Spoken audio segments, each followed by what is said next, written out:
제02화 65세 장애인 사는 게 전쟁 목숨 건 외출. 문제는 장기 요양 등급이 나오면 하루 최대 4시간만 받을 수 있어 최중증 독거 장애인의 경우 생존의 기로에 놓이게 된다.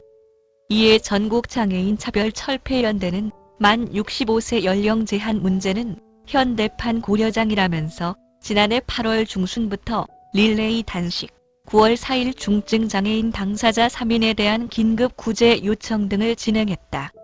이후 인권위는 이들 3인에 대해서는 긴급 구제가 필요한 인권 침해 사안이라면서 지자체의 지원 대책을 마련하라고 주문했다. 하지만 정부와 국회는 한 발자국의 움직임도 없다. 문재인 대통령이 지난해 11월 국민과의 대화에서 65세 연령 제한 문제와 관련 빠른 시일 내에 해법을 찾아나가도록 하겠다고 언급했지만 복지부는 올해 5억 원의 연구 용역 예산만 반영했다. 국회 또한 4월 총선을 앞두고 활동지원 연령 제한 폐지가 담긴 4개의 활동지원법 개정안 심의를 멈춘 상태다. 이런 가운데 활동지원 없이는 기본적인 생활이 아예 불가능한 권 씨와 함께 장애인 당사자 14인이 지난달 자신들의 어려운 상황을 상세하게 담아 긴급 구제를 요청하는 진정서를 추가로 제출했지만 최근 지난 6일 상임위원회 회의에서 기각당했다. 함께 기각당한 한상철 씨는 서울 강서구에서 월 492시간을 받다가 활동 지원이 끊긴 만 65세 장애인으로 가족 구성원 중 누구의 도움을 받을 수 없는 상태다. 그의 부인과 아들 모두 중증 장애인인 것.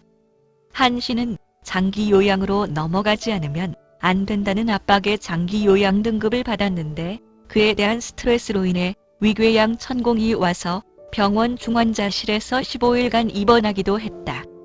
한 씨는 지금 너무 힘들고 국가에서 도와주었으면 좋겠다. 500시간 가까운 시간을 쓰다가 하루 4시간으로 줄어드니 활동할 수 없다고 호소했다. 전국장애인야학협의회 박경석 이사장은 인권위에 긴급 구제를 요청했더니 제도가 바뀌어야 하는 문제라면서 기각했다. 이를 모르는 사람이 누가 있느냐.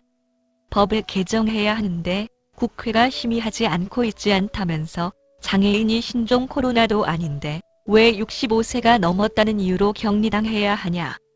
당장 긴급 구제가 돼야 한다고 피력했다.